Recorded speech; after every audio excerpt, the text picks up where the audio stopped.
वमन युज़लिलहु फला हादिय लहु वअशहदु अल्ला इलाहा इल्लल्लाहु वहदहु ला शरीका लहु वअशहदु अन्न मुहम्मदन अब्दुहु व रसूलुहु अम्मा बाद फ़इन्न खैरल हदीस किताबुल्लाह व खैरल हदी हदी मुहम्मदिन सल्लल्लाहु अलैहि वसल्लम व शर्रल उमूर मुहदसातुहा व कुल्ल मुहदसतिन बिदअह व कुल्ल बिदअतिन ज़लाला व कुल्ल ज़लालतिन फिन्नार। अऊज़ु बिल्लाहि मिनश शैतानिर रजीम। बिस्मिल्लाहिर रहमानिर रहीम। फ़क़द क़ाल अल्लाहु तबारक व तआला फ़ी कलामिहिल मजीद वल फ़ुरक़ानिल हमीद। या अय्युहल्लज़ीना आमनू इन्नमल ख़म्रु वल मैसिरु वल अंसाबु वल अज़लामु रिज्सुम मिन अमलिश शैतान फ़ज्तनिबूहु लअल्लकुम तुफ़्लिहून। व क़ाल अल्लाहु तबारक व तआला फ़ी मौज़िइन आख़र व इज़ क़ाल लुक़मानु लिब्निही व हुवा यइज़ुहु या बुनय्य ला तुशरिक बिल्लाह इन्नश्शिर्क लज़ुल्मुन नज़ीम। व क़ाल अन्नबिय्यु सल्लल्लाहु अलैहि वसल्लम अन मुआज़ इब्न जबल रज़ियल्लाहु अन्हु क़ाल औसानी रसूलुल्लाहि सल्लल्लाहु अलैहि वसल्लम बिअश्रि कलिमातिन क़ाल ला तुशरिक बिल्लाहि शय्या व इन क़ुतिल्त व हुर्रिक़्त वला तउफ़्फ़न्न वालिदैक व इन इम्राअतन तख़रुज मिन अहलिक व मालिक वला तत्रुकन्न सलातम मक्तूबतम मुतअम्मिदा फ़इन्न मन तरक सलातम मक्तूबतम मुतअम्मिदा फ़क़द बरियत मिन्हु ज़िम्मतुल्लाह वला तशरबन्न ख़म्रन फ़इन्नहु रासु कुल्लि फ़ाहिशा व इय्याक वल मासियह फ़इन्न बिल मासियति हल्ल सख़तुल्लाहि अज़्ज़ व जल्ल व इय्याक वल फ़िरार मिनज़ ज़हफ़ व इन हलकन नास व इज़ा असाबन नासु मूतानुन व अंत फ़ीहिम फ़स्बुत व अनफ़िक़ अला इयालिक मिन तौलिक वला तरफ़उ अन्हुम मसाक अदबा वाख़िफ़हुम फ़िल्लाह। रवाहुल बुख़ारी। सुब्हानक ला इल्म लना इल्ला मा अल्लमतना इन्नका अंतल अलीमुल हकीम। रब्बिश्रह ली सदरी व यस्सिर ली अमरी वहलुल उक़दतम मिन लिसानी यफ़क़हू क़ौली। रब्बि ज़िदनी इल्मा। अल्लाहुम्मा रब्बि ज़िदनी इल्मा। आमीन।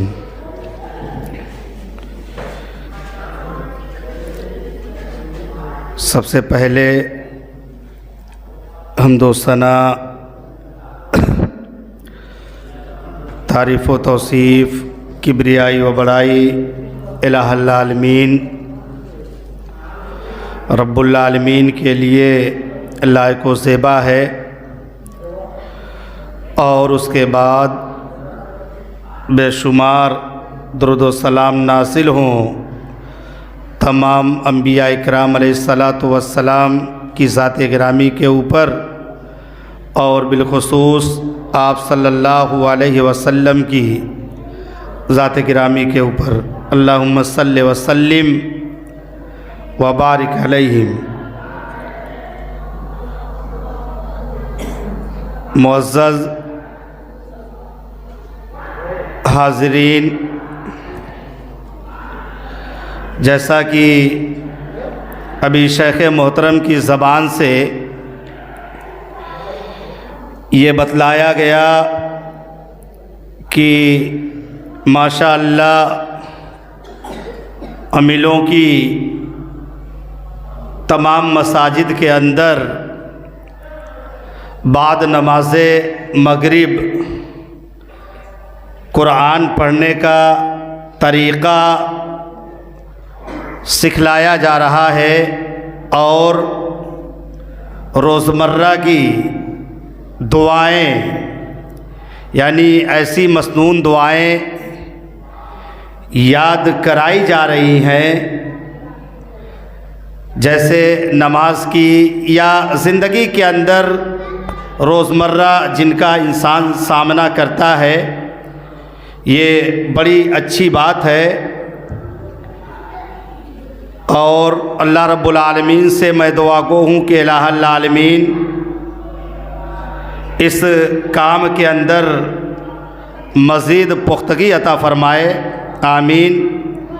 और जो लोग इसके अंदर ताउन कर रहे हैं, चाहे जिस भी शक्ल में, अल्लाह तबारक व तआला उनकी हिम्मत और हौसले को मज़ीद बढ़ाए, आमीन। और उसी सिलसिले में ये इजलास आम मुनाकिद किया गया है। हम देख रहे हैं कि आज हमारा मुआशरा, हमारा समाज कैसा हो गया है, क्योंकि इसी मौसा अमीलों के अंदर मेरी भी तालीम यही हुई, शोबा हिफ्ज़ की। तकरीबन 2001 से 2006-07 तक हम लोग यहीं थे। कुछ अरबी की जमात पढ़े और उससे पहले हिफ्ज़ पढ़ा गया। तो सिर्फ यही की बात नहीं है, आप कहीं भी, हर आदमी जो जहाँ बस रहा है वो अपने अपने समाज का, अपने अपने मुआशरे का जायज़ा ले कि बड़ी तेज़ी के साथ तब्दीलियाँ आई समाज के अंदर, मुआशरे के अंदर। और अब तो मामला ये हो गया कि दीन से दूरी का ये आलम हो गया कि जिसको लफ्ज़ों में बयान नहीं किया जा सकता है। और ऐसे माहौल के अंदर इस तरीके की महफ़िल का इनेकाद करना या तालीम व ताल्लुम का इस तरीके से एहतमाम करना, कराना, ये बड़ा मुश्किल काम है। क्योंकि जिस तरीके से सुनने वाले आलिम उलमा को आज नज़र नहीं आते, उसी तरीके से अब कुरान पढ़ने वाले, दीन की बातें सीखने वाले, ये भी बहुत कम इनकी तादाद होती जा रही है। क्योंकि रुझान ऐसा है समाज के अंदर, मुआशरे के अंदर, कि अगर मैं ये कहूँ तो ये गलत नहीं होगा कि बाज़ मुसलमान, हमारे समाज के अंदर कुछ अवाम ऐसी है कि जो उलमा से बेजार नज़र आती है, उलमा से बेजार नज़र आती है कि इनके चक्कर में कौन पड़ेगा। ये वही घिसी पिटी बातें, पुरानी बातें, वही बातें जो न जाने कब से कही जा रही है, सब। तो एक अजीब ज़हन, आज़ाद ज़हन चाहता है आज का मुसलमान कि आज़ादी की ज़िंदगी हम जिए, अपने मर्ज़ी से ज़िंदगी गुजारे, कोई बंदिश ना हो, कोई रोक ना हो, कोई टोक ना हो। लेकिन हमें ये समझना होगा कि इस्लाम एक फाउंडेशन का नाम है, एक लाइन है, एक लिमिट है, और उस लाइन को कोई क्रॉस नहीं कर सकता मेरे भाइयों और दोस्तों। उस लिमिट को अगर हम क्रॉस कर देंगे, उस लाइन को अगर हम क्रॉस कर देंगे, तो जैसे कबड्डी के खेल में आप कहते हैं कि खिलाड़ी फाउल हो जाता है, तो आप फाउल हो जाएंगे पूरी तरीके से।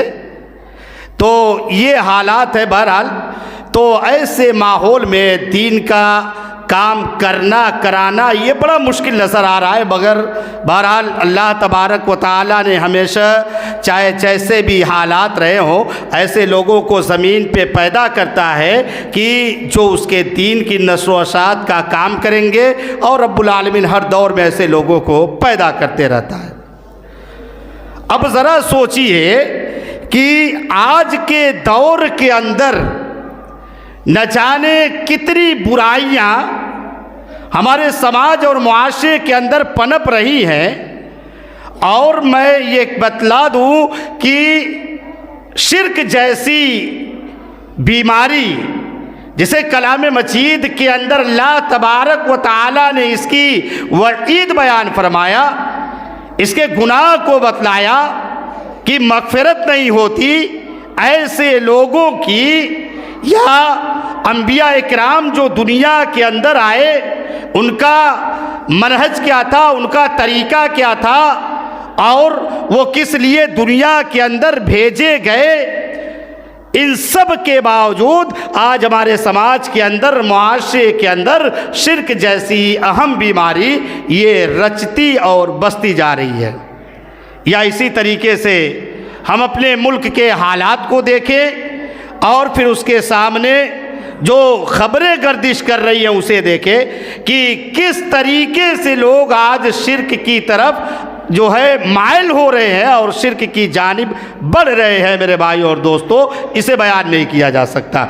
इसीलिए मैंने बुखारी शरीफ की उस हदीस को आपके सामने पढ़ा है कि जिस हदीस शरीफ के अंदर प्यारे रसूल सल्लल्लाहु अलैहि वसल्लम ने अपने प्यारे साथी हज़रत मुआज़ इब्न जबल रज़ियल्लाहु तआला अन्हु को आपने 10 बातों की वसीयत किया था, ताकीद किया था कि ऐ मेरे प्यारे साथी हज़रत मुआज़ इब्न जबल रज़ियल्लाहु तआला अन्हु, ये जो बातें मैं तुम्हें बतला रहा हूँ उसे अपनी ज़िंदगी के अंदर गांठ बांध लेना अपने दामन से, इस पे अमल करना अपनी ज़िंदगी के अंदर, इसलिए कि ये बड़ी अहम बातें हैं मेरे भाई और दोस्तों।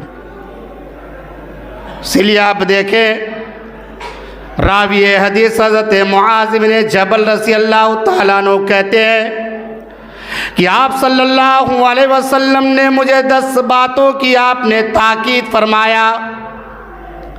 वो 10 बातें क्या है? अन मुआज़ इब्न जबल रज़ियल्लाहु तआला अन्हु क़ाल क़ाल रसूलुल्लाह सल्लल्लाहु अलैहि वसल्लम बिअश्र कलिमातिन क़ाल। वो कहते हैं कि आप सल्लल्लाहु अलैहि वसल्लम ने मुझे 10 बातों की आपने वसीयत फरमाया। उसमें पहले नंबर पे आपने क्या बयान फरमाया? ला तुशरिक बिल्लाहि शैया व इन कुतिलता व हुर्रिकता। ऐ मेरे प्यारे साथी हज़रत मुआज़ इब्न जबल रज़ियल्लाहु तआला अन्हु, कभी भी आप अपनी ज़िंदगी के अंदर, कभी भी आप अपनी लाइफ के अंदर शिर्क न करना। व इन कुतिलता व हुर्रिकता, अगरचे तुम्हें दुनिया के अंदर तौहीद के खातिर जला दिया जाए या तुम्हें दुनिया के अंदर तौहीद के खातिर कत्ल कर दिया जाए। अब जरा सोचिए मेरे भाई और दोस्तों कि हज़रत मुआज़ इब्न जबल रज़ियल्लाहु तआला अन्हु को आप सल्लल्लाहु अलैहि वसल्लम ने यह वसीयत किया कि तौहीद के खातिर चाहे तुम्हें अपनी जान का नजराना पेश करना पड़ जाए, लेकिन इसकी परवाह न करना, लेकिन तौहीद के अंदर खलल न आने देना।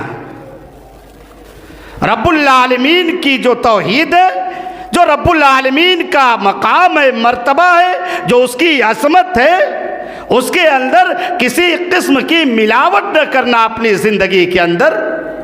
और जब हम तारीख़ पढ़ते हैं, इस्लाम की हिस्ट्री पढ़ते हैं, इसी तौहीद के खातिर हज़रत बिलाल रज़ियल्लाहु तआला अन्हु जो एक काले और हबशी गुलाम थे, अरब के तपते हुए सेहरा के ऊपर आपको लिटाया गया, आपको गर्म तपते हुए सेहरा पे लेटा दिया जाता था और आपके सीने के ऊपर भारी पत्थर रख दिया जाता था ताकि आप हिल न सके। कितनी तकालीफ और कितनी मुसीबतें बर्दाश्त किया लोगों ने। हज़रत सुमैया रज़ी अल्लाह ताला अन्हा का वाक़या, जैसा कि शेख ने बताया कि सवाल भी किया गया था, इसका बड़ा मशहूर और मारूफ वाक़या है। इसी तौहीद के खातिर उन्होंने क्या क्या नहीं बर्दाश्त किया, या इसी तरीके से आप देख लें, हिस्ट्री भरी पड़ी है मेरे भाई और दोस्तों।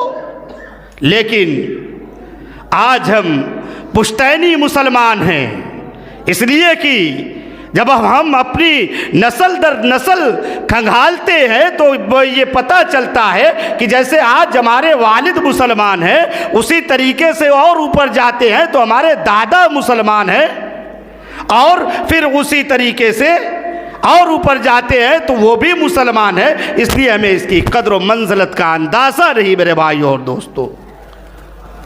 रब्बुल आलमीन के नज़दीक ये बहुत बड़ा गुनाह है कि रब्बुल आलमीन की तौहीद को छोड़ करके, उसके नाम को छोड़ करके किसी दूसरे की नाम को जपा जाए, किसी दूसरे के नाम पे नज़्र नियाज किया जाए, किसी दूसरे के नाम की जो है मिन्नत और समाजत की जाए।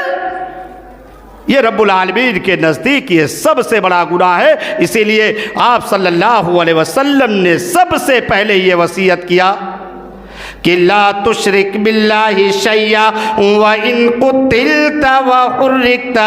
ऐ मेरे प्यारे साथी, हज़रत मुआज़ इब्न जबल रज़ी अल्लाह तआला अन्हु, कभी भी आप अपनी ज़िंदगी के अंदर शिरक न करना, चाहे तुम्हें तौहीद के खातिर दुनिया के अंदर जला दिया जाए या तुम्हें तौहीद के खातिर दुनिया के अंदर कत्ल कर दिया जाए। कत्ल हो जाना तुम गवारा कर लेना, जल जाना तुम गवारा कर लेना, लेकिन तौहीद के साथ कभी समझौता न करना।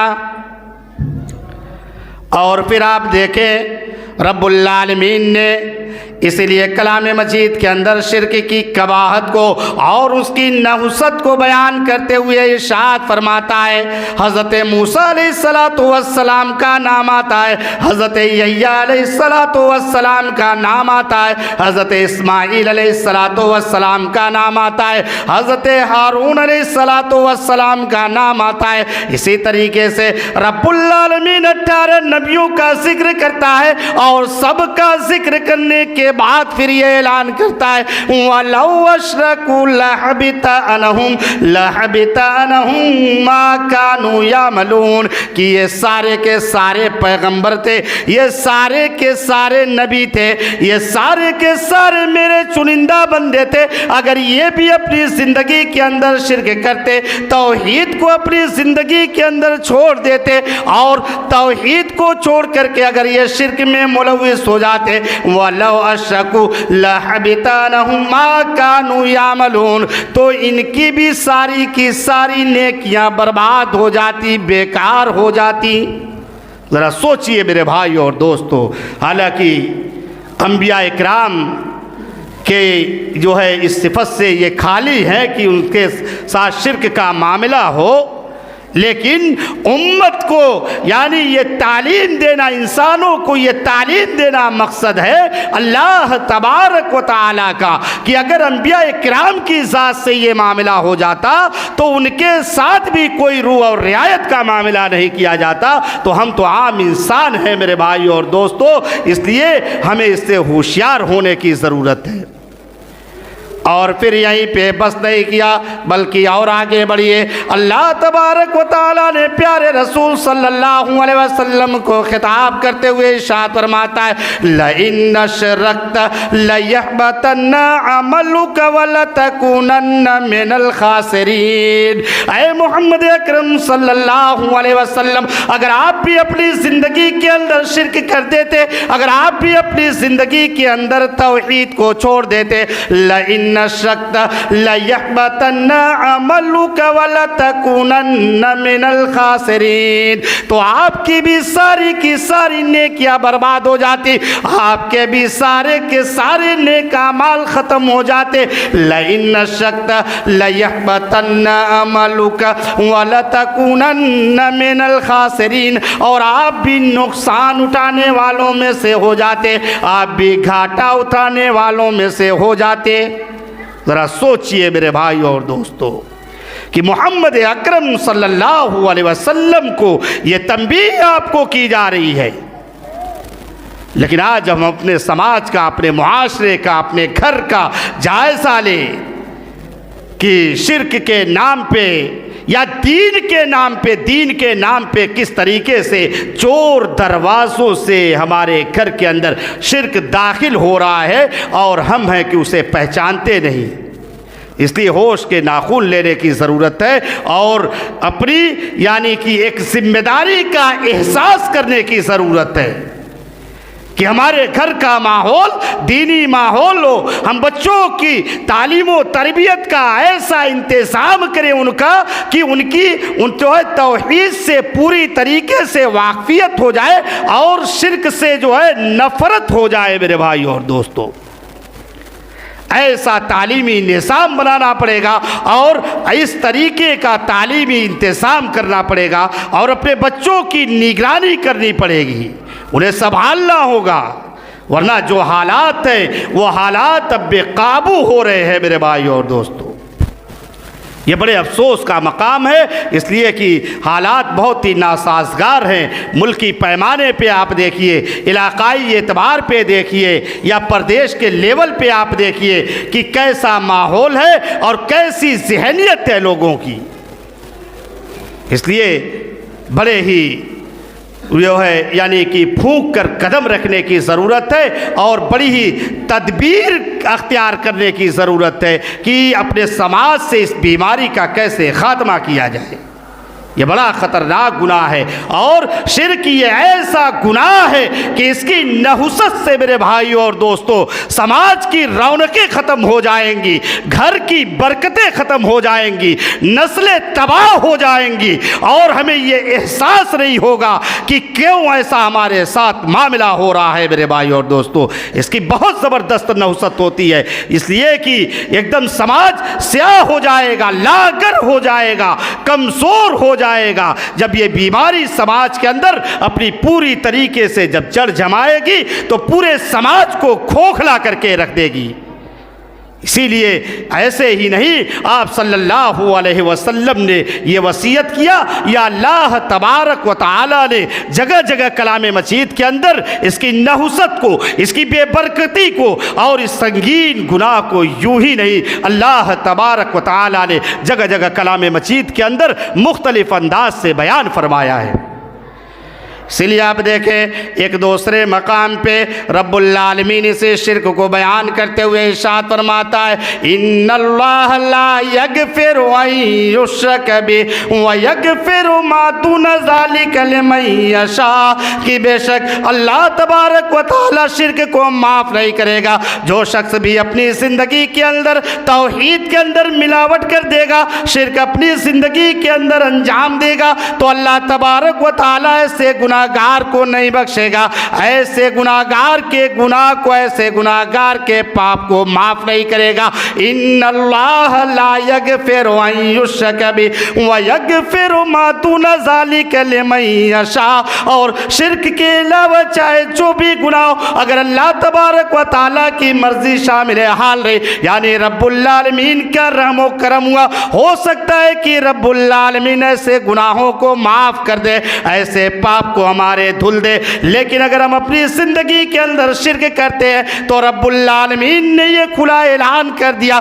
कि ऐ मेरे बंदो, अगर तुम अपनी ज़िंदगी के अंदर तौहीद के अंदर खलल पैदा करोगे, शिर्क जैसे अजीम गुनाह के अंदर अगर तुम मुलविस हो जाओगे, तो तुम्हारे पाप का एहसाला नहीं किया जाएगा, तुम्हारे पाप को नहीं मिटाया जाएगा, तुम्हारे गुनाह को नहीं धुला जाएगा, जिसकी वजह से इंसान सज़ा का मुस्तहिक हो जाएगा। इसीलिए आप देखें हकीम लुकमान के वाक़े को बयान करते हुए कलाम मजीद के अंदर रब्बुल आलमीन उनकी नसीहतों को जिक्र कर रहा है। सबसे पहली नसीहत हकीम लुकमान अपने बेटे को क्या कर रहे हैं, इरशाद होता है, व इज़ क़ाल लुकमान लिब्निही व हुवा यइज़ुहु या बुनय्या ला तुश्रिक बिल्लाह, क्या मुसलमानों याद करो उस वक्त को, याद करो उस मंजर को जब हकीम लुकमान ने अपने बेटे को वास करते हुए, जब हकीम लुकमान ने अपने बेटे को नसीहत करते हुए ये ने क्या नसीहत किया, व इज़ क़ाल लुकमान लिब्नी व हुवा यइज़ुहु या बुनय्या ला तुश्रिक बिल्लाह, क्या मेरे प्यारे बेटे कभी भी अपनी ज़िंदगी के अंदर शिर्क जैसा गुनाह न करना, इन्न शिर्क लज़ुल्मुन अज़ीम, इसलिए कि ये शिर्क बहुत बड़ा जुल्म है। ज़रा सोचिए मेरे भाई और दोस्तों, मुख्तलिफ़ मकामात पे और मुख्तलिफ़ तरीके से अल्लाह तबारक व तआला ने इस गुनाह का तज़किरा किया कलाम मजीद के अंदर। लिहाजा इससे अपने आप को बचाने की ज़रूरत है और समाज के अंदर तौहीद के सबक को फैलाने की ज़रूरत है, तौहीद के दर्स को आम करने की ज़रूरत है, ताकि शिर्क जो हमारे समाज के अंदर अपनी जड़ों को मजबूत कर रहा है उसकी जड़ ख़त्म हो जाए और वो गुनाह ज़बी बोस हो जाए मेरे भाई और दोस्तों। फिर उसके बाद रावी हदीस हज़रत मुआज़ इब्न जबल रज़ियल्लाहु ताला अन्हु कहते हैं कि पहली वसीयत ये आप सल्लल्लाहु अलैहि वसल्लम ने शिर्क के ताल्लुक़ से किया, और फिर उसके बाद कहते हैं कि दूसरी वसीयत आपने ये किया, ला तुशरिक बिल्लाहि शैया व इन कुतिल्त व हुर्रिक्त। फिर उसके बाद कहते हैं वला तउफ़न्न वालिदैक व इन अम्राक तखरुज मिन अहलिक व मालिक। रावी हदीस हज़रत मुआज़ इब्न जबल रज़ियल्लाहु ताला अन्हु कहते हैं कि आप सल्लल्लाहु अलैहि वसल्लम ने दूसरी वसीयत करते हुए मुझसे कहा, वला तउफ़न्न वालिदैक व इन अम्राक तखरुज मिन अहलिक व मालिक। ऐ मेरे प्यारे साथी, हज़रत मुआज़ इब्न जबल रज़ियल्लाहु ताला अन्हु कभी भी अपनी ज़िंदगी के अंदर वालिदैन की नाफरमानी न करना, उनके हुक्म को न मानने की गलती न करना। वला तउफ़न्न वालिदैक व इन अम्राक तखरुज मिन अहलिक व मालिक। अगरचे तुझे वो अपने माल से और ज़मीनों जायदाद से तुम्हें अलग कर दे। ज़रा सोचिए मेरे भाई और दोस्तों, आज हम जायज़ा लें समाज का, मुआशरे का, अपने घर का जायज़ा लें कि हमारी ज़िंदगियाँ किस तरीके से गुज़र रही है, या वालिदैन के ताल्लुक़ से हम कितना हसास हैं, हमारे अंदर कितनी बेदारी पाई जाती है।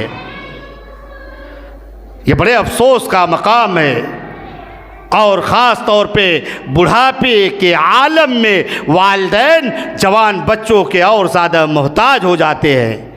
ऐसे आलम में उनकी सेवा की जाए, उनकी हर तरीके से उनका ख्याल किया जाए, उनका अदब किया जाए, उनका एहतराम किया जाए, उनकी इज़्ज़त की जाए, उनका इकराम किया जाए। वला तउफ़न्न वालिदैक व इन अम्राक तखरुज मिन अहलिक व मालिक। रावी हदीस कहते हैं कि आपने ये वसीयत किया कि कभी भी अपनी ज़िंदगी के अंदर वालिदैन की नाफरमानी न करना। ऐ मेरे प्यारे साथी, चाहे तुम्हें तुम्हारे वालिदैन अपनी ज़मीनों जायदाद से निकाल दे या तुम्हें अपने माल से बेदखल कर दे, रब्बुल आलमीन ने कलाम मजीद के अंदर भी वालिदैन के मकाम व मर्तबा को मुख्तलिफ अंदाज से मुख्तलिफ मकामात पे बयान फरमाया। कहीं इरशाद होता है वक़ज़ा रब्बुका अल्ला ताबुदू इल्ला इय्याहु व बिल वालिदैनि इहसाना, कि फ़ैसला कर दिया तेरे रब ने, वक़ज़ा रब्बुका अल्ला ताबुदू इल्ला इय्याहु, कि उसकी इबादत की जाएगी, उसी की पूजा की जाएगी, उसी की ज़मीन पे परस्तिश की जाएगी, उसी की बंदगी की जाएगी। वक़ज़ा रब्बुका अल्ला ताबुदू इल्ला इय्याहु व बिल वालिदैनि इहसाना।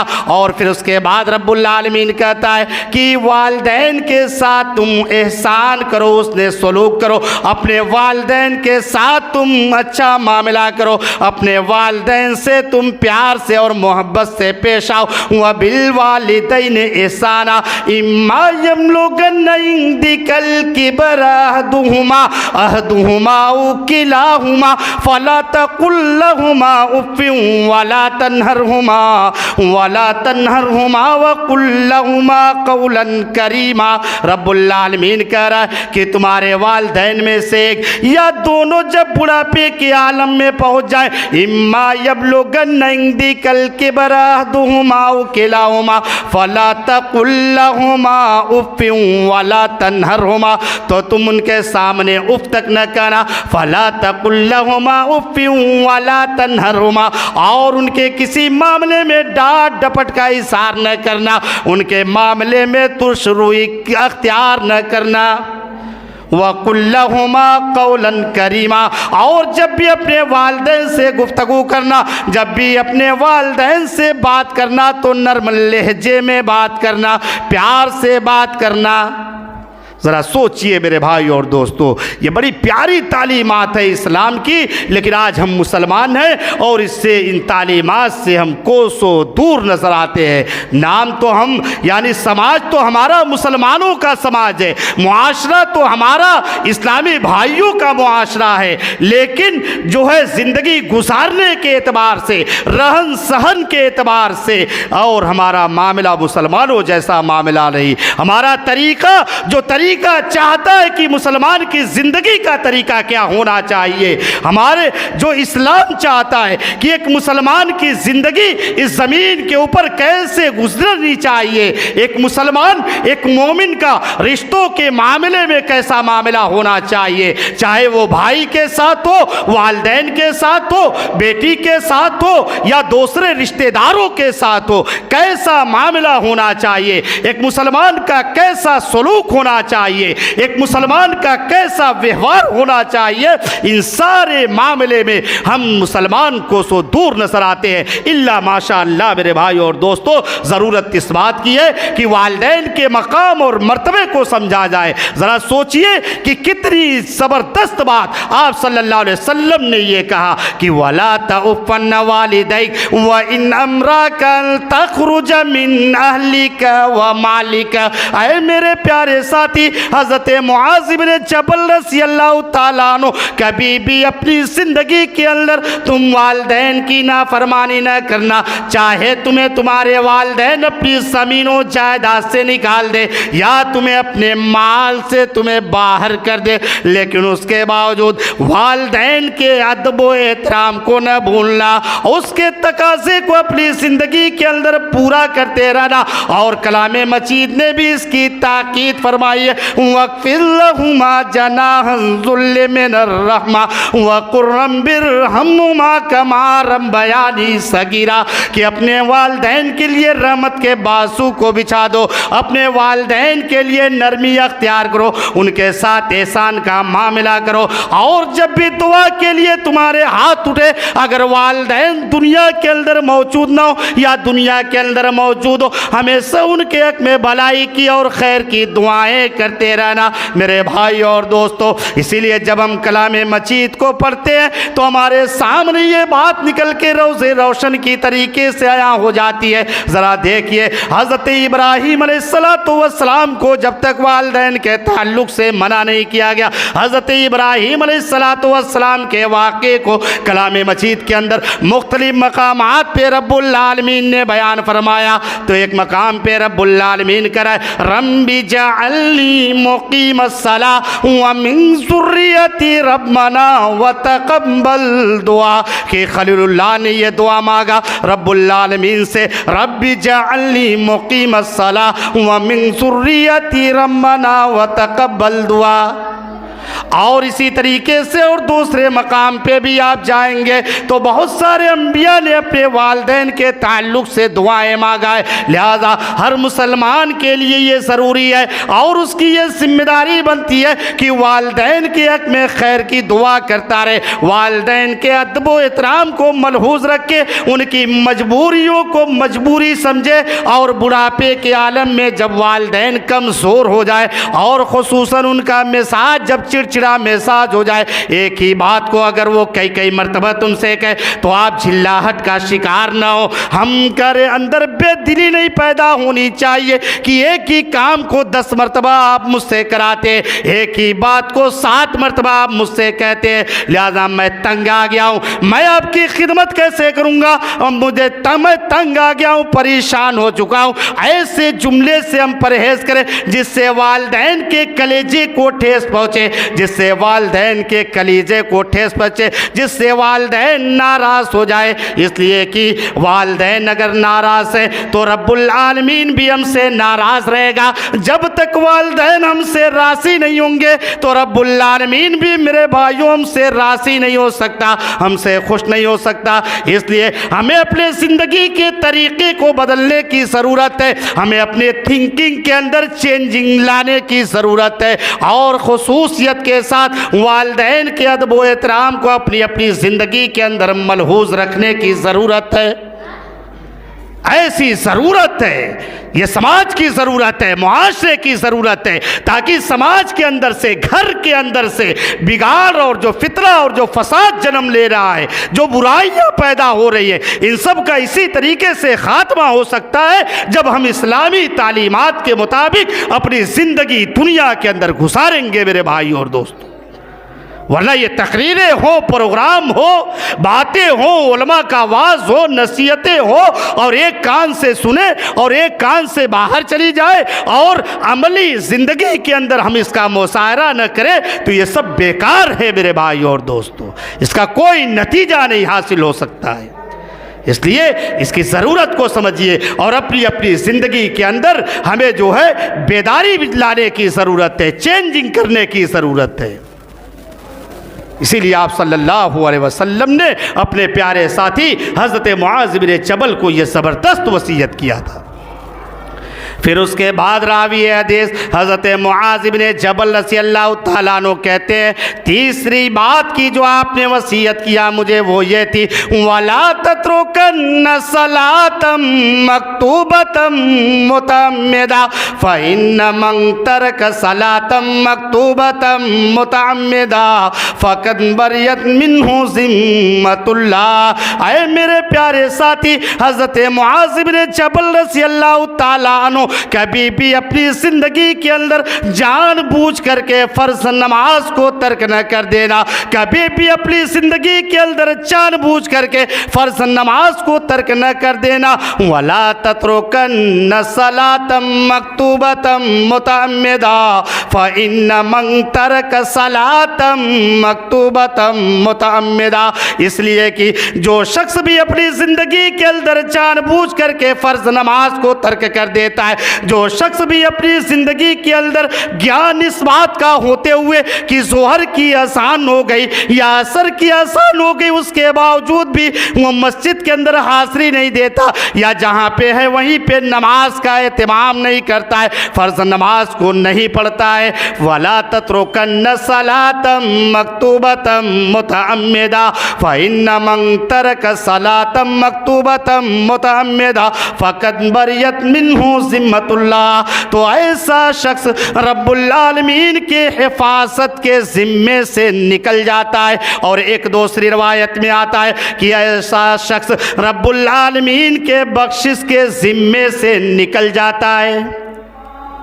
अब ज़रा सोचें मेरे भाइयों और दोस्तों, आज हम अपने घर का, अपनी ज़ात का और मुसलमान जायज़ा ले, हम अपने समाज का, अपने मुआशरे का और हर शख्स खुद अपनी अपने नफ्स का मुहासबा करें कि हमारे अंदर नमाज के ताल्लुक़ से कितनी मोहब्बत पाई जाती है। क्या जब आसान होती है तो घर के सारे अफराद क्या नमाज की पाबंदी करते हैं, नमाज का हम अपनी ज़िंदगी के अंदर कितना एहतमाम करते हैं। अल्लाह की कसम खा करके कहता हूँ कि मुसलमानों की अक्सरियत तो मस्जिद के मीनारों से हैया अल सला हैया अल फला की सदाएं बुलंद होती है। मुअज्जिन कहता है आओ नमाज की तरफ आओ, आओ कामयाबी की तरफ आओ, लेकिन मुसलमान ने कि होटल पे गप और शब में मशगूल नजर आता है। हम कि अपने नर्म गुदाज बिस्तरों को छोड़ना गवारा नहीं करते, मस्जिद के अंदर आने के लिए गवारा नहीं करते। नमाज के मामले में तो जितनी सख्त ताकीद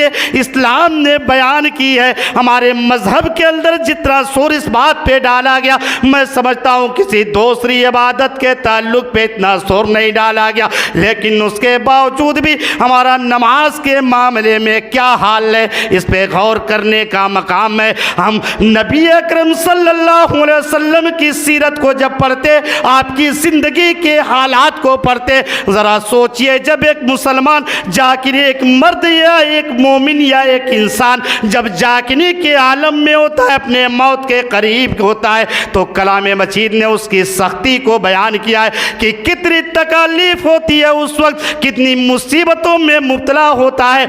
ऐसे आलम में हदीस के अंदर अम्मा आयशा सिद्दीका रज़ियल्लाहु ताला अन्हा राविया हदीस है, वो कहती है जब आप मरसुल मौत के अंदर मुब्तला थे, आपका दुनिया के अंदर आखिरी घड़ी चल रही थी, आप अल्लाह से मिलने वाले थे, आप दुनिया छोड़ करके जाने वाले थे। ऐसे आलम में शिद्दत बुखार से आपका बदन तप रहा था, मैंने हाथ लगाया, आपका बदन जल रहा था, आपके ऊपर कुएं का पानी डाला जा रहा था और आप ये कोशिश कर रहे थे कि थोड़ा सा मर्ज में फाका हो जाए और मैं मस्जिद में जा करके नमाज अदा कर लूँ। और ख़ुद आपके ज़बान से जो आखिरी निकलने वाला जुमला है, ज़रा उसे गौर कीजिए मेरे भाई और दोस्तों। राविया हदीस अम्मा आयशा सिद्दीका रज़ियल्लाहु ताला अन्हा बयान करती है, आप जब मरसुल मौत के अंदर थे, आपकी ज़बान से ये जुमला निकल रहा था, अस्सलातु अस्सलात वमा मलकत ऐमानुकुम, कि लोगों नमाज नमाज नमाज कायम करता, नमाज कायम करते रहना और अपने मातातों के ऊपर, अपने नौकर और चाकरों के ऊपर, अपने के ऊपर मेहरबानी करते रहना, नरमी का मामला करते रहना। ज़रा सोचिए आज इस नमाज के ताल्लुक से हमारा हाल क्या है, हमारे समाज का, हमारे मुआशरे का, हमारे घर का। खुद हर आदमी अपनी अपनी ज़ात का मुहासबा कर सकता है। ज़रा सोचिए इस नमाज के ताल्लुक से कितनी बेदारी पाई जाती है हमारे समाज के अंदर, इतनी अहम इबादत और इसमें इतनी ज़्यादा गफलत कि इसे बयान नहीं किया जा सकता मेरे भाई और दोस्तों।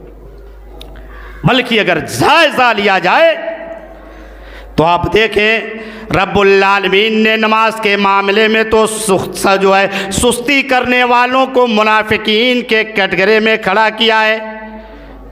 चुनांचे रब्बुल आलमीन ये इरशाद फरमाता है, इन्नल मुनाफिकीन युखादिऊनल्लाह व हुवा खादिऊहुम व इज़ा कामू इलस्सलाति कामू कुसाला युराऊनन नास व ला यज़कुरूनल्लाह इल्ला कलीला, कि बेशक जब मुनाफिकीन, इन्नल मुनाफिकीन युखादिऊन अल्लाह व हुवा खादिऊहुम, ये मुनाफिकीन समझते हैं कि ये अल्लाह को धोखा दे रहे, अल्लाह के साथ ये घपला कर रहे हैं, अल्लाह के साथ ये फराड कर रहे हैं। इन्नल मुनाफिकीन युखादिऊन अल्लाह व हुवा खादिऊहुम, अरे ये अल्लाह के साथ क्या फराड करेंगे, अल्लाह के साथ क्या धोखा करेंगे, बल्कि अल्लाह इनके साथ धोखा कर रहा है। इन्नल मुनाफिकीन युखादिऊन अल्लाह व हुवा खादिऊहुम, ये अपने साथ ही धोखा कर रहे हैं, अपने साथ ही फराड कर रहे हैं। व हुवा खादिऊहुम व इज़ा कामू इलस्सलाति कामू कुसाला, जब ये नमाज के लिए खड़े होते हैं तो इनके चेहरे मुरझाए होते हैं, दिल जो है बेमुर्दगी छाई होती है, जिस्म बिल्कुल कमज़ोर नजर आता है, लागर नजर आता है, ये बीमार नजर आते हैं। मेरे भाई और दोस्तों ज़रा हम देखें, कहीं अज़ान होते ही हमारे अंदर तो ये सिफतें नहीं पैदा हो रही है कि जैसे ही अज़ान की आवाज़ हमारे कानों से टकराए हमें ऐसा महसूस होता है कि हम बीमार पड़ गए, या जैसे लगता है कि 1 कुंटल का पत्थर हमारे जिस्म के ऊपर रख दिया है किसी ने और उठने की ताकत नहीं होती, कदम है कि हमारे उठते नहीं, बढ़ते नहीं। ज़रा सोचिए मेरे भाई और दोस्तों कि मुनाफिकीन के कटघरे में रब्बुल आलमीन ने खड़ा किया है ऐसे लोगों को कि जो अपने समाज में होते हैं तो नमाज का, तो ये नमाज का ख्याल नहीं करते, नमाज तो नहीं पढ़ते, लेकिन जब अपनी ससुराल में चले जाए, अब किसी जगह मेहमान बन करके चले जाए, किसी ऐसी महफिल में चले जाए जहाँ लोग नमाजी है, तो लिहाजा ऐसी जगह पे दिखलाने के लिए नमाज पढ़ेंगे। ऐसी जगह पे अगर ससुर साहब नमाज पढ़ने जा रहे तो दामाद भी तो सोच रहा है कि मैं तो बेनमाजी हूँ, लेकिन चलो अच्छा है मेरे ससुराल में तो कोई नहीं जा जानता कि मैं बेनमाजी हूँ। ससुर साहब नमाज पढ़ने जा रहे तो अब दामाद भी तवन वकरन बेदिली के साथ ही सही लेकिन नमाज के लिए जाएगा, यानी दिखलाने के लिए नमाज पढ़ते हैं। या इसी तरीके से बाज़ ऐसे हजरात होते अपने समाज में होते हैं तो नमाज पढ़ते हैं कि अब्बा जो है बुरा मानेंगे अगर मैं नमाज नहीं पढ़ूंगा, मेरे दादा क्या कहेंगे, मेरे चाचा क्या कहेंगे, या मेरे मोहल्ले के लोग क्या कहेंगे कि इतना अच्छा लड़का है नमाज नहीं पढ़ता है, इसलिए नमाज का एहतमाम करते। लेकिन जब वही लड़का, जब वही इंसान, वही मुसलमान आजमगढ़ शहर के अंदर हो, मुबारकपुर की गलियों के अंदर हो, ऐसी जगह पे हो जहाँ शनासाई नहीं, कोई देखने वाला नहीं, कोई जान पहचान करने वाला नहीं, लिहाजा ऐसी जगह पे जब नमाज का वक्त हो जाए, अजान हो, तो नमाज का एहतमाम नहीं करते। ज़रा सोचिए, ये तमाम किस्में हमारे समाज के अंदर पाई जा रही है कि अपने समाज के अंदर है, पढ़ रहे, ऐसी जगह चले गए जहाँ कोई जानता नहीं, कोई पहचानता नहीं। अब अजान हो रही है, कौन जाएगा भैया? अब तो नहीं जाएंगे, इसलिए कि यहाँ कौन है रोकने वाला, कौन है टोकने वाला, कौन क्या कहेगा। या इसी तरीके से अपने समाज में नहीं पढ़ते लेकिन कहीं मेहमान बन करके चले गए, अब पता चला कि जो हम गए हम वहाँ 10 लोग गए, 5 लोग गए, नमाजी है, आसान हो गई, वो नमाज पढ़ने जाएंगे। तो लिहाजा अब तवन वकरन हम भी नमाज पढ़ने चले, इसलिए कि भाई फिर मामला बड़ा ख़राब है कि सब लोग नमाज पढ़ने, अब मैं अकेले यहाँ क्या करूँ। लिहाजा नेकी मुत्तकी बनने की ख्वाहिश तो है लेकिन अमल नहीं हो पाता मेरे भाई और दोस्तों। कि अमल करने की कोशिश करें, अल्लाह के साथ धोखे का मामला न करें, अपने नफ्स के साथ धोखे का मामला न करें, अपने नफ्स के साथ हम फराड न करें मेरे भाई और दोस्तों। ये मुसलमान का काम नहीं, ये एक मोमिन की शान नहीं, या ऐसा जो है इस्लामी मुआशरे के अंदर ऐसे चाल और चलन नहीं होने चाहिए मेरे भाई और दोस्तों। एक मुसलमान मौहिद होता है, सच्चा होता है, पक्का होता है, मोमिन के अंदर ख़यानत नहीं पाई जाती, मोमिन दगाबाज नहीं होता, मोमिन झूठा नहीं होता, मोमिन फराडी नहीं होता। एक मुसलमान की ये सिफत नहीं, ये पहचान नहीं मेरे भाई और दोस्तों। इसीलिए हम तो, आप तो माशाअल्लाह तकरीबन अगर इस अमलियों की सरजमीन को कहा जाए ये कस्बा है, हम तो देहात में ज़िंदगी गुजारते। लोग बतलाते हैं कि पहले देहात के अंदर मुसलमानों के पास हिंदू औरतों की यानी गैर मुस्लिम औरतें अपने बच्चों को लेकर के लाइन लगाती थी मस्जिद की सीढ़ियों पे कि मियाँ जी नमाज पढ़ करके आएंगे, दुआ करेंगे। लेकिन आज उनका भी एतबार उठ गया। वो कहते हैं कि अब तो तुम्हारे समाज के अंदर, तुम्हारी ज़ात के अंदर, तुम्हारे मुआशरे के अंदर, मुसलमानों के अंदर तो खुद बेईमानी आ गई, ये तो खुद सही नहीं है, लिहाजा इनसे क्या मामला बनेगा। ज़रा सोचिए, ये बड़े अफसोस का मकाम है मेरे भाई और दोस्तों। अपने आप को बदलने की ज़रूरत है, अपना इस्लाम ना जो है समाज, इस्लामी समाज बनाने की ज़रूरत है, मुआशरा को पाक बनाने की ज़रूरत है, इन सारी गंदगियों से समाज को पाक करने की ज़रूरत है। वरना इसी गंदगी के अंदर, जिस गंदगी के अंदर हम जिंदगी गुजार रहे हैं, ये नौसतें नासिल होती रहेंगी, अल्लाह का अज़ाब इसी तरीके से हमारे ऊपर आता रहेगा, समाज कमज़ोरी का शिकार होता रहेगा, लागर होता रहेगा। ज़रा सोचिए, मुसलमानों के अंदर या हमारे समाज के अंदर बेईमानी, डाकाज़री, चोरी चमारी, फराड, छोट, न जाने क्या क्या ये सिफतें नहीं पाई जाती। अभी मिसाल देंगे आपकी, ये सब के यहाँ पाया जाता है, ठीक है, लेकिन हम तो मुसलमान, हमारा मजहब तो हमें इससे रोकता है, हमारी तालीम रोकती है, हमारा कुरान रोकता है, हमारा नबी रोकता है। अपनी ज़िंदगी को साफ और शफ़ाफ बनाए, साफ सुथरी ज़िंदगी गुजारे दुनिया के अंदर। इसीलिए नमाज की बड़ी तलकीन किया है आप सल्लल्लाहु अलैहि वसल्लम ने हदीस मुबारका के अंदर, और अल्लाह तबारक व तआला ने कलाम मजीद के अंदर इसे मुख्तलिफ जो है मुख्तलिफ तरीके से बयान फरमाया। हकीम लुकमान के वाक़े में इसका भी जिक्र मिलता है कि उन्होंने अपने बेटे को ये नसीहत किया था, या बुनैया अक़िमिस सलात वामुर बिल मारूफ़ वन्हा अनिल मुनकर। हकीम लुकमान ने अपने बेटे को वास करते हुए कहा, या बुनैया अक़िमिस सलात वामुर बिल मारूफ़, ऐ मेरे प्यारे बेटे, अपनी ज़िंदगी के अंदर नमाज की पाबंदी करते रहना, अपनी ज़िंदगी के अंदर नमाज का एहतमाम करते रहना, अपनी ज़िंदगी के अंदर नमाज कायम करते रहना, नमाज नहीं छोड़ना। और ज़रा सोचिए मेरे भाई और दोस्तों कि इसे आप सल्लल्लाहु अलैहि वसल्लम ने कहा कि जो शख्स अपनी ज़िंदगी के अंदर जानबूझ करके फ़र्ज़ नमाज को तर्क कर दे तो अल्लाह तबारक व तआला ऐसे मुसलमान का, ऐसे इंसान का जो है निगहबान नहीं होता, वो उसकी हिफाजत के ज़िम्मे से निकल जाता है, या एक दूसरी रवायत के मुताबिक बख्शिश के ज़िम्मे से निकल जाता है। तो फिर हमारा हाल कैसा होगा, ये तो होना तय है। इसलिए अपने समाज के अंदर हसासियत पैदा करें। उसके बाद रावी हदीस हज़रत मुआज़ बिन जबल रज़ियल्लाहु तआला अन्हु कहते हैं कि आप सल्लल्लाहु अलैहि वसल्लम ने चौथी बात की वसीयत करते हुए मुझसे ये वसीयत किया, वला तत्रुकन्न सलातम मक्तूबतम मुतअम्मिदा वला तत्रुकन्न सलातम मक्तूबतम मुतअम्मिदा फ़इन्न मन तरक सलातम मक्तूबतम मुतअम्मिदा फ़क़द बरियत मिन्हु ज़िम्मतुल्लाह वला तशरबल खम्रा फ़इन्नहु रासु कुल्ले फ़ाहिशा।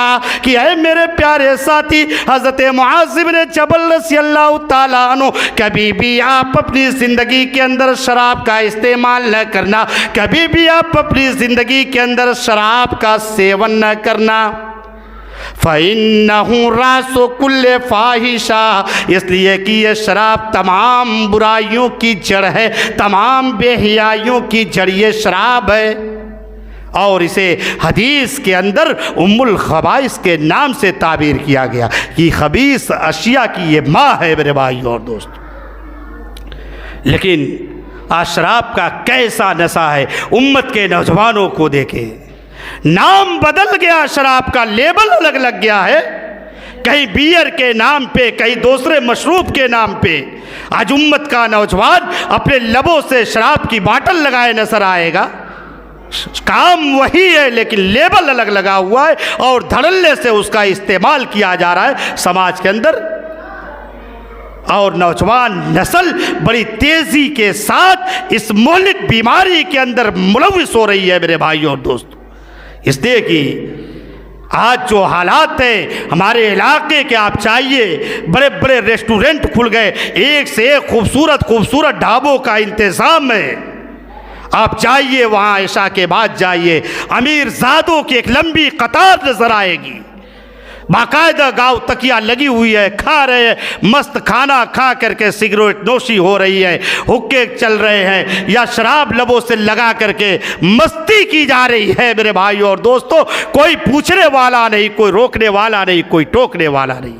ये कैसा समाज, ये कैसे मुसलमान, ये कैसे मुसलमानों के जिम्मेदार, ये कैसे वालिदैन हमारे जिम्मेदार जो अपने बच्चों से पूछने की जुर्रत नहीं करते कि बेटा तो रात को 11 बजे आता है, 2 बजे आता है, 2:30 बजे आता है, तेरी ज़िंदगी कहाँ गुजर रही है, ये रात तुमने कहाँ गुजारा, घर से गायब थे, कहाँ थे अब तक, कोई हिसाब लेने वाला नहीं मेरे भाई और दोस्त। बड़े ही अफसोस का मकाम है। और शराब का नशा बिल्कुल सर चढ़ करके बोल रहा है, इससे कोई खाली नहीं। क्या जाहिल और क्या पढ़ा लिखा तबका, कॉलेज के अंदर, यूनिवर्सिटीज़ के अंदर पढ़ने वाले तलबा की बात कर रहा हूँ, ऐसे मुसलमान बच्चों की बात कर रहा हूं जो अपने शहरों से दूर होकर के, अपने घर से दूर होकर के, अपनी मार्केट से दूर होकर के, कोई लखनऊ में तालीम हासिल कर रहा है, कोई दिल्ली में तालीम हासिल कर रहा है, कोई मुंबई के अच्छे कॉलेज में पढ़ रहा है, और माँ बाप की ये ख्वाहिश है कि बच्चा पढ़ लेगा, जॉब करेगा, आराम का पैसा कमाएगा, आराम मिलेगा जिंदगी के अंदर, सुकून की सांस लेंगे, चैन आ जाएगा, राहत आ जाएगी, घर की गरीबी दूर हो जाएगी। लेकिन कुछ बच्चे ऐसे हैं मेरे भाई और दोस्तों कि माँ बाप की गाड़ी कमाई को बर्बाद कर रहे हैं इस शराब के नशे के अंदर, और माँ बाप के अरमानों का खून कर रहे हैं ऐसी जगहों पे रह करके। लिहाजा कड़ी नजर रखने की ज़रूरत है और निगरानी करने की ज़रूरत है, और इस पर जांच और पड़ताल करने की ज़रूरत है कि कहीं मेरी औलाद, कहीं मेरा भाई तो इसका शिकार नहीं, कि कहीं मेरे घर के अंदर तो ये बुराई तो नहीं आ गई कहीं मेरा भाई इसका शिकार तो नहीं, कहीं मेरा बेटा तो इस बीमारी के जद में नहीं आ रहा है। इन सब पे नजर रखने की जरूरत है। ये बड़ा खराब नशा है मेरे भाई और दोस्तों। जिसको इस नशे की आदत हो जाएगी, उसका जो है घर बिक जाएगा, प्रॉपर्टी नीलाम हो जाएगी, सारा माल खत्म हो जाएगा, हाथ में कटोरा आ जाएगा, जिल्लत अलग से जिंदगी के अंदर आएगी, रुसवाई मुकद्दर बन जाएगी। लिहाजा ऐसी बुराई से, ऐसे गुनाह से नफरत दिलाइए। अपनी आने वाली नस्लों को ये बतलाइए कि ये भयानक गुनाह है, यह ऐसा गुनाह है कि इससे करोड़ों की संपत्ति खत्म हो जाती है, बड़े बड़े खजाने खत्म हो गए, लोग रोड पे आ जाते हैं। मेरे भाई और दोस्तों, इस नशे से दूर रहने की जरूरत है। समाज के अंदर अगर देखा जाए, इस नशे के साथ साथ न जाने कितने नशे हैं हमारे समाज के अंदर, कितने नशों को बयान किया जाए। व्हाट्सएप का नशा नौजवानों के ऊपर अलग से छाया हुआ है, फेसबुक का नशा नौजवानों के ज़ेरो दिमाग के ऊपर अलग से छाया हुआ है, इंस्टाग्राम का नशा ये अलग से जो है उनके ज़ेरो दिमाग के ऊपर हावी है। मेरे भाई और दोस्तों, मल्टीमीडिया मोबाइल का दौर है, कोई रोकने वाला नहीं। किससे चैटिंग कर रहे हो, किससे बातें कर रहे हो, पबजी गेम का नशा अलग है, फ्री फायर का नशा अलग है, और इसी तरीके से ड्रीम 11 पे टीम बनाने का नशा अलग है। क्रिकेट मैच कहीं खेला जा रहा है, जुआ लगाया जा रहा है, सट्टा लगाया जा रहा है, पूरा धड़ल्ले से ये बीमारी आम है समाज के अंदर, लेकिन कोई रोकने वाला नहीं, कोई पूछने वाला नहीं, कोई टोकने वाला नहीं। ज़रा सोचिए मेरे भाई और दोस्तों, ये बड़े अफसोस का मकाम है। कहने को हम मुसलमान हैं, कहने को हमारा मजहब इस्लाम है, ये सारी बुराइयां हो रही है हमारे समाज के अंदर, हमारे मुआशरे के अंदर, लेकिन कौन है जो इस जिम्मेदारी का एहसास करे कि ये गुनाह है, ये बेकार काम है, इससे शरीयत ने रोका है। कोई रोकने वाला नहीं। बड़े धड़ल्ले से आज उम्मत का नौजवान, अल्लाह की कसम खा करके कहता हूँ, 14 साल के हैं, 15 साल के हैं, टीम बनाते हैं, जुआ लगाते हैं, क्या क्या नहीं हो रहा है मेरे भाई और दोस्तों, ज़रा सोचिए। इसीलिए कलाम मजीद के अंदर रब्बुल आलमीन ये ऐलान कर रहा है, कलाम मजीद तो 14 साल से इस बात को चीख चीख करके बयान कर रहा, या अय्युहल्लज़ीना आमनू इन्नमल खम्रु वल मैसिरु वल अंसाब वल अज़लाम रिजसुम मिन अमलि शैतान फज्तनिबूहु लअल्लकुम तुफ्लिहून। क्या है वो लोगों, जो लोग ईमान लेकर के आए मुसलमानों, या अय्युहल्लज़ीना आमनू इन्नमल खम्रु वल मैसर, ये शराब और जुआ और ये पासे के तीर और ये स्थान, ये सब गंदे काम है। रिजसुम मिन अमलि शैतान फज्तनिबूहु लअल्लकुम तुफ्लिहून। तुम अपनी ज़िंदगी के अंदर इस बुराई से परहेज़ करते रहो, तुम अपनी ज़िंदगी के अंदर इस गुनाह से परहेज़ करते रहो, इस गुनाह से दूरी अख्तियार करो, ताकि तुम अपनी ज़िंदगी के अंदर कामयाब हो जाओ। ज़रा सोचिए मेरे भाई और दोस्तों, कहाँ में इस्लाम तो इस बात की तालीम दे रहा है कि ये शैतानी अमल है, लेकिन हम समाज का जायज़ा लें, मुआशरे का जायज़ा लें, इस बुराई को बुराई तस्वूर नहीं किया जा रहा है, और इस गुनाह को गुनाह ही तस्वूर नहीं किया जा रहा है। आलिम उलमा के बच्चे भी इसमें मुलव्विस है, जाहिल जोला के बच्चे भी इसी का कारोबार कर रहे हैं। कोई रोकने वाला नहीं, कोई टोकने वाला नहीं। मल्टीमीडिया मोबाइल का दौर है, ऐसे में नेट पे जो है मोबाइल के अंदर डला हुआ है, लोग कैसे कैसे कारनामे अंजाम दे रहे, फर्स्ट वीडियोस के मनासिर देखे जा रहे, गंदगी का अंबार जो हमारी जेब के अंदर होता है, हमारे घर के ताकों पे होता है, इसी मोबाइल के जरिए, लेकिन इसकी सफाई करने की कोई कोशिश नहीं करता, कोई समाज के अंदर इसकी फिक्र नहीं करता। इसीलिए ज़रा सोचिए कि मोहम्मद अकरम सल्लल्लाहु अलैहि वसल्लम ने अपने प्यारे साथी हज़रत मुआज़ इब्ने जबल रज़ियल्लाहु ताला अन्हु को ये वसीयत किया, वला तशरबन्न खमरा फ़इन्नहु रासु कुल्ले फ़ाहिशा। क्या है मेरे प्यारे साथी हज़रत मुआज़ इब्ने जबल रज़ियल्लाहु ताला अन्हु, कभी भी अपनी ज़िंदगी के अंदर शराब का इस्तेमाल न करना, कभी भी अपनी ज़िंदगी के अंदर शराब का सेवन न करना। फ़इन्नहु रासु कुल्ले फ़ाहिशा, इसलिए कि ये तमाम बुराइयों की जड़ से उम्मुल खबाइस से ताबीर किया गया है। लिहाजा इस बीमारी से बचने की ज़रूरत है मेरे भाइयों और दोस्तों। इसके बाद जो है ये पांचवी नसीहत जो आप सल्लल्लाहु अलैहि वसल्लम ने किया था कि वह इय्याक वल मासिया फ़इन्न बिल मासियति हल्ल सख़तुल्लाहि अज़्ज़ व जल्ल, कि मेरे प्यारे साथी हज़रत मुआज़ इब्न जबल रज़ियल्लाहु तआला अन्हु, तुम अपनी ज़िंदगी के अंदर गुनाह से परहेज़ करते रहना।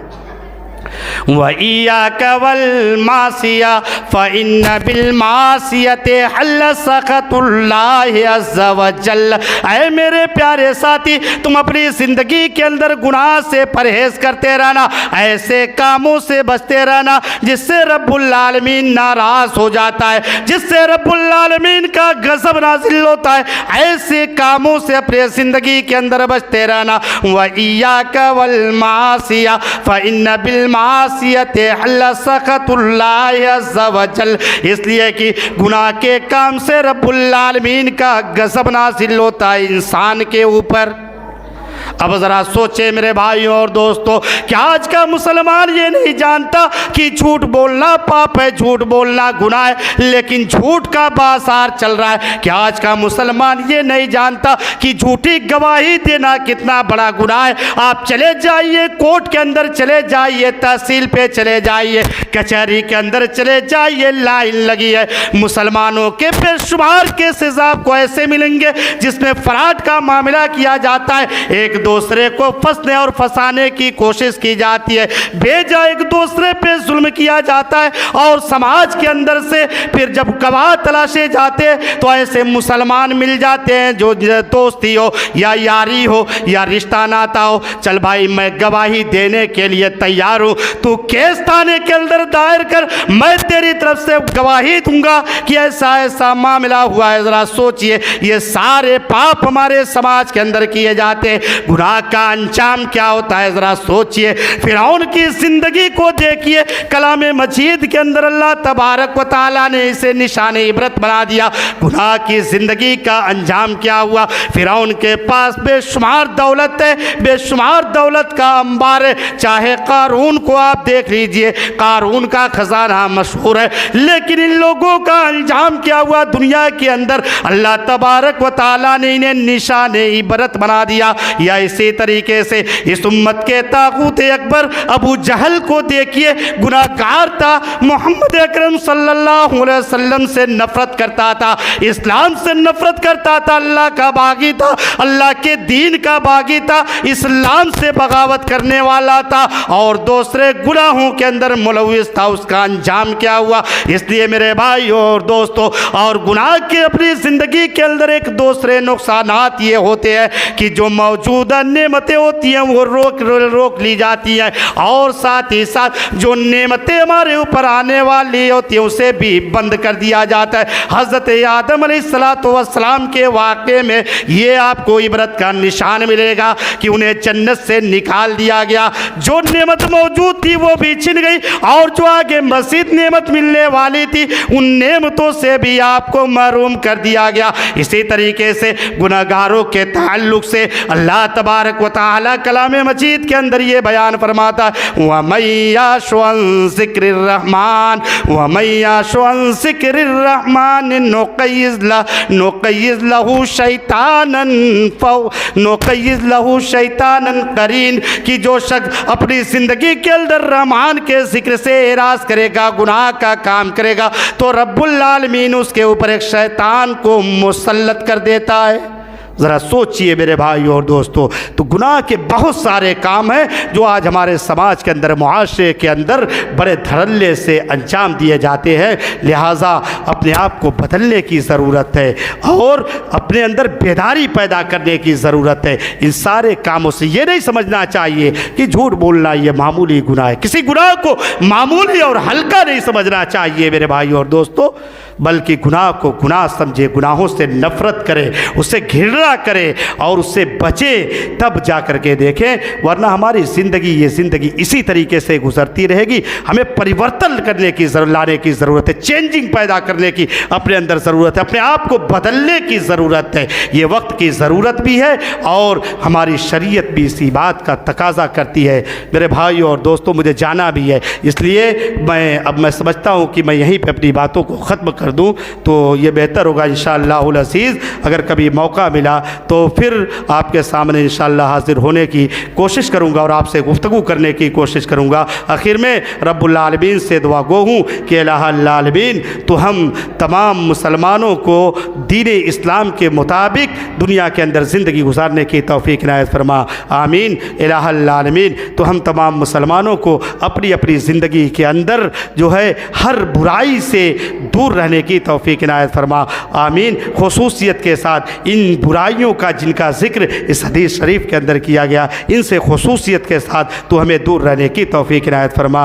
आमीन। इलाहुल आलमीन तो हम तमाम मुसलमानों को अपनी अपनी ज़िंदगी के अंदर सच्चा पक्का और